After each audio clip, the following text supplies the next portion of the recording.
दोस्तों, आज का वीडियो कोई कहानी नहीं है बल्कि एक सच्ची घटना है जिसने ना जाने कितने लोगों को बहुत कुछ सिखा दिया है, उनकी लाइफ बदल दी है। हमारी आज की कहानी के हीरो हैं करोली ताकस। करोली ताकस हंगेरियन आर्मी में थे।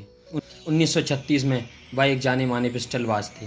फिर उन्होंने एक सपना देखा, वो भी खुली आंखों से, कि वह 1940 के टोक्यो ओलंपिक्स में गोल्ड मेडल जीतेंगे। लेकिन किस्मत को कुछ और ही मंजूर था। 1938 में ओलंपिक्स के बस 2 साल पहले एक ग्रेनेड फटने से उनका राइट हैंड खराब हो गया।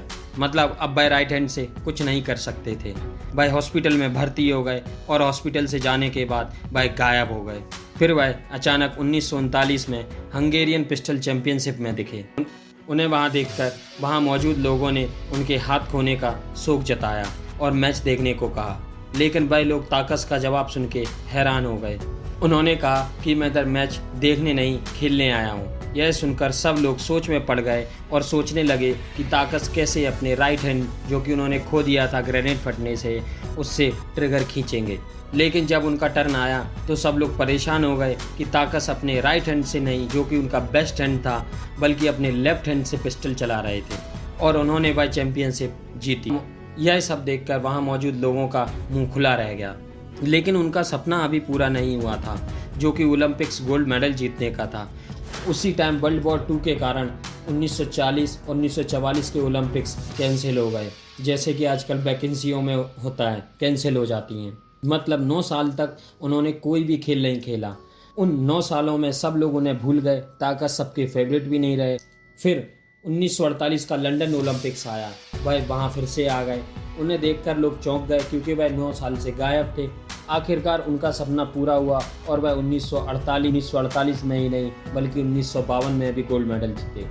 जब वह जनता को संबोधित करने के लिए स्टेज पर आए तो उन्होंने कहा कि शायद अब मैं सीख चुका हूँ। उनका नाम केवल ओलंपिक गोल्ड मेडल जीतने वालों में नहीं है बल्कि ओलंपिक्स की हीरोज़ की लिस्ट में भी उनका नाम शामिल है।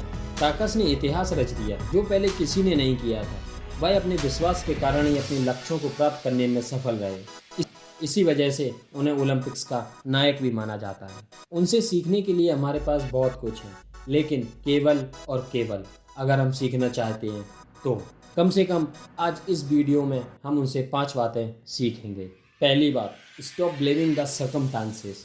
अपनी परिस्थितियों को दोष देना बंद करो। ताकस ने किसी को भी दोष नहीं दिया। वह दोष दे सकते थे, लेकिन उसकी जगह वह अभ्यास करने के लिए वापस चले गए और अपने आप को मजबूत बनाया और फिर वापस आए। हर एक व्यक्ति के साथ चीज़ें गलत हो जाती हैं। जब वे कुछ करना चाहते हैं तब 2 चीज़ें आपके सामने होती हैं। या तो आप परिस्थितियों, सर्कमस्टांसेस, सिचुएशन को दोष दे सकते हैं, या आप उन सर्कमस्टांसेस, सिचुएशन, परिस्थितियों में हम क्या सुधार कर सकते हैं, आप वो चुन सकते हैं। ऐसा कहा गया है कि जितनी जल्दी आप परिस्थितियों को दोष देना बंद कर देंगे उतनी ही जल्दी आप अपने आप में सुधार लाएंगे। दूसरी बात, try with what ever you have. जो भी आपके पास है उसके साथ प्रयास करें।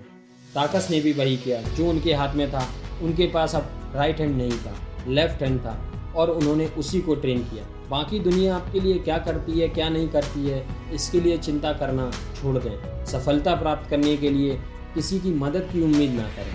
आप खुद के मालिक हैं। आप भी वैसे ही हो जैसे सफल लोग हैं। जो आपके पास है उस पर ध्यान दें और खुद को बेहतर बनाएं। महान चीज़ें उन लोगों के लिए होती हैं जो विश्वास करना, प्रयास करना, सीखना और आभारी होना बंद नहीं करते हैं।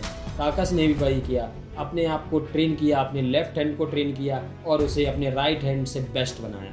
तीसरी बात, your body does what ever your mind believe. आपका शरीर वही करता है जो आपका मन मानता है। ताकस ने खुद को चुनौती दी और विश्वास किया कि वह अपने बाएं हाथ को अपने दाएं हाथ से बेहतर बना सकती हैं।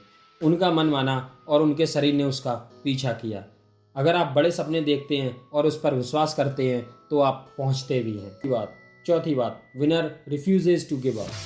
सफल आदमी कभी त्याग नहीं करता है, कभी चीज़ें छोड़ता नहीं। सफलता की आप जितनी भी कहानियाँ देखोगे, चाहे वो बिजनेसमैन हो, चाहे वो उसका कंपटीशन एग्जाम में उसका सिलेक्शन हुआ हो, आप जिस किसी को भी ले लो, वह कहीं ना कहीं ऐसे आदमी से उपजी हैं जिन्होंने कभी हार नहीं मानी है। कभी उन्हें 5 साल लगे, कभी 6 साल, कभी 1 साल, कभी 10 साल, कभी 20 साल, लेकिन उन्होंने कभी हार नहीं मानी है।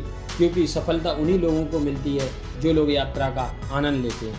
क्योंकि सक्सेस मिलने में टाइम लग सकता है, इसलिए आप जो भी कर रहे हैं उसको एंजॉय करें, उसको बर्डन ना बनाएं। डेली कम से कम एक कदम उसकी ओर बढ़ें। अगर ज़्यादा नहीं बढ़ पा रहा है तो कम से कम एक कदम उसकी ओर बढ़ें। टाका शूटिंग को एंजॉय करते थे, इसलिए उन्होंने ये डिसीजन ले पाया कि भाई अपने बाएं हाथ से पिस्टल चलाना सीखेंगे। अगर केवल रिजल्ट के लिए, केवल मेडल के लिए वो अपने आप को तैयार करते तो शायद जब 2 ओलंपिक्स नहीं हुए वो शायद तब हार मान जाते। लेकिन वह अब पिस्टल चलाने को एंजॉय करते थे, इसलिए उन्होंने यह डिसीजन लिया कि भाई अपने लेफ्ट हैंड को ट्रेन करेंगे।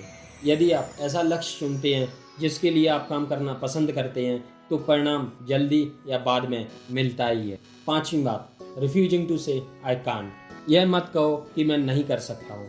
ग्रेनेड फटने के बाद जब वह हॉस्पिटल में भर्ती थे, अगर वह अपने परिचितों से मिलते तो यह संभावना है कि वह उसे मना लेते कि वह असंभव सपने का पीछा कर रहे हैं। तो हो सकता है कि ये नेगेटिव वर्ड उनके बाएं हाथ से गोल्ड मेडल का पीछा करने के लिए उत्साह को कम कर देते।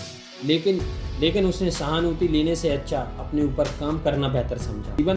आखिर में मैं इतना कहना चाहूँगा कि आपकी सफलता का जो स्तर होता है वह आपके सपनों से सीधा जुड़ा होता है। अगर आप सपना बड़ा देखेंगे तो आपको सफलता बड़ी मिलेगी। अगर आप एक औसत सपना देखेंगे तो शायद कुछ भी ना मिलेगा। इसलिए बड़ा सपना देखो और बड़ा हासिल करो। दोस्तों, अगर यह वीडियो आपको पसंद आया हो तो प्लीज़ लाइक करें, सब्सक्राइब करें और शेयर करना ना भूलें।